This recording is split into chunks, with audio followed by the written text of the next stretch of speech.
ഇന്ത്യയുടെ വടക്ക് കിഴക്കൻ സംസ്ഥാനമായ മണിപ്പൂർ വീണ്ടും കലാപകലുഷിതമാവുകയാണ്. ജനങ്ങളെ വർഗീയമായി വിഭജിച്ച് അധികാരത്തിൽ തുടരാനുള്ള BJPയുടെ അധമ രാഷ്ട്രീയത്തിൻ്റെ ദുരന്തമാണ് വടക്ക് കിഴക്കൻ പ്രദേശത്തെ കൊച്ചു സംസ്ഥാനമായ മണിപ്പൂരിൽ അരങ്ങേറുന്നത്. 2023 മെയ്യിലാണ് സംഘർഷം ആരംഭിക്കുന്നത്. ഇതിനോടകം കൊല്ലപ്പെട്ടത് ഏകദേശം 250-ലധികം പേർ, ആയിരക്കണക്കിന് പേർക്ക് പരിക്കേറ്റു.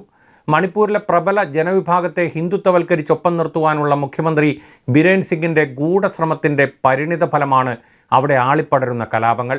ഉക്രൈൻ യുദ്ധപരിഹാരത്തിന് ശ്രമം നടത്തിയെന്ന് പറഞ്ഞ് മേനി നടിക്കുന്ന പ്രധാനമന്ത്രി 1.5 വർഷമായി അശാന്തമായ മണിപ്പൂർ സന്ദർശിക്കാനോ സമാധാന ശ്രമങ്ങൾക്ക് നേതൃത്വം നൽകാനോ ഇതുവരെയും തയ്യാറായിട്ടില്ല എന്നതും ജനാധിപത്യ വിശ്വാസികൾ ശ്രദ്ധിക്കേണ്ട കാര്യമാണ്.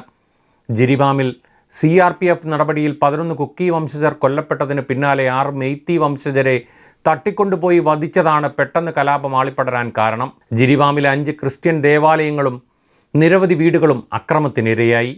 ഈ മാസം 7-ന് ഹമാർ ഗോത്രവിഭാഗത്തിൽപ്പെട്ട 31-കാരിയായ അധ്യാപികയെ കൂട്ടബലാത്സംഗത്തിനിരയാക്കി ചുട്ടുകൊന്നതോടെയാണ് സംഘർഷം വീണ്ടും രൂക്ഷമായത്.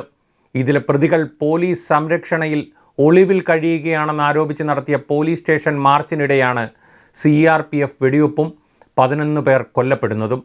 മണിപ്പൂരിലേത് രാഷ്ട്രീയ പ്രശ്നമാണ്. ജനസംഖ്യയിൽ ഭൂരിപക്ഷമായി സാമ്പത്തികമായി മുന്നോക്കം നിൽക്കുന്ന മെയ്ത്തികൾക്ക് പട്ടികവർഗ സംവരണം നൽകുന്ന കാര്യം പരിഗണിക്കാമെന്ന 2023 മാർച്ചിലെ ഹൈക്കോടതി വിധിയെ തുടർന്നാണ് സംഘർഷം ആരംഭിച്ചത്. ഇതിനെ all tribal students union of Manipur എതിർത്തു. സംവരണാവശ്യം മെയ്ത്തി വിഭാഗം മുന്നോട്ട് വെക്കുന്നതിന് പിന്നിൽ പ്രവർത്തിച്ചത് RSSഉം സംഘപരിവാറുമായിരുന്നു. പട്ടികവർഗക്കാരായ കുക്കി സോ വിഭാഗം ഭൂരിപക്ഷവും ക്രിസ്ത്യാനികളായതിനാലാണ് മെയ്ത്തികളെ കൊണ്ട് ഈ ആവശ്യം സംഘപരിവാർ മുന്നോട്ട് വെപ്പിച്ചത്. ആരംഭായ് തൊങ്കാൽ എന്ന സംഘടനയാണ് പ്രധാനമായും മെയ്ത്തികളുടെ ഹിന്ദുത്വവൽക്കരണത്തിന് പിന്നിൽ. മുസോൾനിയുടെ കരിങ്കുപ്പായ സേനയ്ക്ക് സമാനമായി കറുത്ത ഷർട്ടാണ് ഈ സേനാംഗങ്ങളുടെ വേഷം. ഇറ്റാലിയൻ ഫാസിസമാണ് RSS എന്ന സംഘടനയ്ക്കും പ്രചോദനമേകിയത്. മണിപ്പൂരിൽ സംഘർഷം സൃഷ്ടിക്കുന്നതിന് പിന്നിൽ പ്രവർത്തിക്കുന്നത് പ്രധാനമായും RSS ആശയത്താൽ പ്രചോദിതരായ ആരംഭായ് തൊങ്കലാണ്. പോലീസിൻ്റെ വേഷം ധരിച്ചാണ് ഇവരുടെ പല ഓപ്പറേഷനുകളും. പോലീസുകാർ ഇവരോടൊപ്പം ചേർന്ന സംഭവങ്ങളും നിരവധിയാണെന്ന് ദേശീയ മാധ്യമങ്ങൾ റിപ്പോർട്ട് ചെയ്യുന്നു. ഇക്കഴിഞ്ഞ ലോക്സഭാ തെരഞ്ഞെടുപ്പ് കാലത്ത് പ്രതിപക്ഷം മണിപ്പൂർ വിഷയം ചർച്ചയാക്കാൻ നോക്കിയപ്പോഴൊക്കെ അത് അവഗണിക്കാൻ ശ്രമിക്കുകയായിരുന്നു കേന്ദ്രം ഭരിക്കുന്ന BJP സർക്കാർ ചെയ്തത്. BJPയും RSSഉം പിന്തുടരുന്ന വർഗീയ ധ്രുവീകരണ അജണ്ടയുടെ സ്വാഭാവിക ഫലമാണ് മണിപ്പൂരിൽ കത്തിപ്പടരുന്ന അക്രമ സംഭവങ്ങൾ.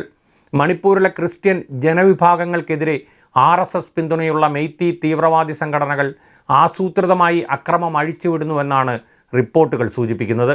എല്ലാ വിഭാഗത്തിനും നീതി ഉറപ്പാക്കുകയാണ് വേണ്ടത്. എന്നാൽ സംഘപരിവാർ നിയന്ത്രിത ഭരണാധികാരികളിൽ നിന്നത് പ്രതീക്ഷിക്കാനാവില്ലല്ലോ. സ്ഥിതിഗതികൾ സാധാരണ നിലയിലേക്ക് കൊണ്ടുവരേണ്ടത് അത്യാവശ്യമാണ്. അതിനാദ്യം വേണ്ടത് വിവിധ ജനവിഭാഗങ്ങളുമായും രാഷ്ട്രീയ പ്രതിനിധികളുമായും ആശയവിനിമയം നടത്തുകയാണ്. BJPയുടെ വർഗീയ അജണ്ട തിരിച്ചറിഞ്ഞ് രാജ്യം ഒറ്റക്കെട്ടായി ഇതിനെ പ്രതിരോധിക്കേണ്ടതുണ്ട്.